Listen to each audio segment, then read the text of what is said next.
जीवे सिराजुल हक, रहबर सिराजुल हक, दिलबर सिराजुल हक। जीवे सिराजुल हक, जीवे सिराजुल हक, रहबर सिराजुल हक, दिलबर सिराजुल हक।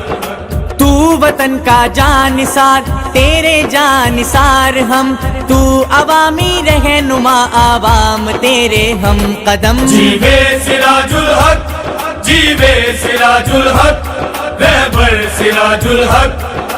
د اسفندیار ولی پکلی یونین کونسل ممن ناړی کې د متحده مجلس عمل زبردست استقبال په دې علاقه کې متحده مجلس عمل په یو ورځ کې شل غټې شمولیتي جلسې کړې دي چې پکې پسونو د ان پی او نورو پارټو کارکونانو متحده مجلس عمل لا ضروري لاس ورکړی دی او د دوی د مرستې او د اوټ ورکولو حلف هم پورته کړی دی. د ام ام ای په یو ورځ کې شل شمولیتي غټې جلسې کول د 400 په تاریخ کې د شمولیتي جلسو یو ریکارډ هم جوړ کړی دی. همدغسې یو درنه شمولیتي جلسه په خورو مفتی آباد شفیق کلی کې د زرګل اجیپځای کې شوې ده. په دې موقع باندې د متحده مجلس عمل د حلقه ان 24 امیدوار مولانا گوهر شاه خصوصي نماینده مولانا جمیل احمد ولستغږ وکړو چې اوټ به صرف کتاب لا ورکوي. د الله رب الجلال هغه را لېږلی شوی نظام د قرآن او د حدیث لپاره تاسو خامخا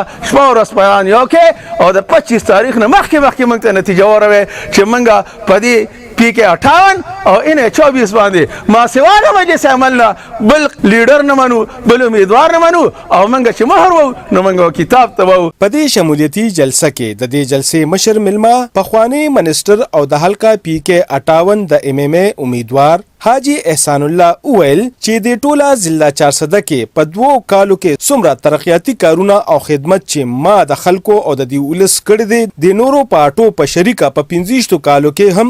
نه دی کړی. زه په د ټولې ضلع متعلق خبره کوم د الله په فضل سره په هر یو یونین کونسل کې مې یو او 2 اسپیټالونه منظور کړي. په هر یو غټ کلی کې مې لسم کلاس سکولونه چې کوم دي دا په خپل منظور کړي دي او جوړ کړي دي. په هر یو کلی کې مې میډل د جنکو د علاقانو سکولونه منظور کړي دي او جوړ کړي دي. په هر یو محله کې یو د علاقانو یو د جنکو پرایمري سکولونه مې جوړ کړي دي. اما د 2 کالو کارکردګي ګوره او د دې ممبرانو را نن چې دا سلطان خان چې پوه شو چې ما خو په کې ډبلیو پی کې کار نه د ام پی ای په شت باندې نو راغی او د بلې پټه لپټه په سر کړله خو دا ورته چې مازه دې ختم شي ان شاء الله تعالی او د نشته او اکشن به بیلې ستاسو 5 نمبر ان شاء الله تعالی. نصیر خان لس کاله ناظم اعلی پاتې شوی دی که نه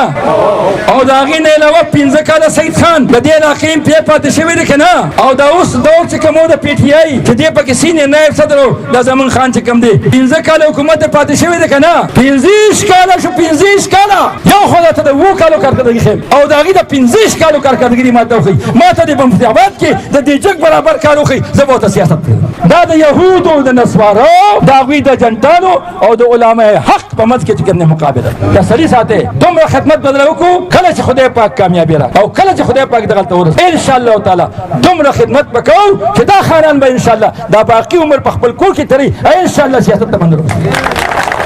په دې شمولیتي جلسه کې که یو خوا ګڼ شمېر ولس موجودو نو علمزیب خان، حاجی عبدالاکبر خان، شاه حسین، رحمان گل، جمعه خان، تحصیل ممبر محمد نعمان، بخت زمان او مولانا عبدالله هم په دې جلسه کې ګډون کړی وو. انعام جی 400 ټي وي خورو مفتی آباد 400. जीवे सिराजुल हक, रहबर सिराजुल हक, दिलबर सिराजुल हक. जीवे सिराजुल हक, जीवे सिराजुल हक, रहबर सिराजुल हक, दिलबर सिराजुल हक. तू वतन का जानिसार, तेरे जानिसार हम, तू अवामी रहनुमा, आवाम तेरे हम कदम. जीवे सिराजुल हक, जीवे सिराजुल हक, रहबर सिराजुल हक, दिलबर सिराजुल हक. सारी यूथ बलबले जवान तेरे साथ है, मजदूर मेरे मेहनती किसान तेरे साथ है, मिलों की चिमनियों के राजदान तेरे साथ है, मिलों की चिमनियों के राजदान तेरे साथ है, वाइजों و خطیب کے بیان تیرے ساتھ ہیں، واعظ و خطیب کے بیان تیرے ساتھ ہیں، منبر رسول کی حمایتیں بھی ہیں کرم، جیوے سراج الحق، جیوے سراج الحق، رہبر سراج الحق، دلبر سراج الحق، تیرا عزم مفت ہو سہولت علاج کی ذمہ داری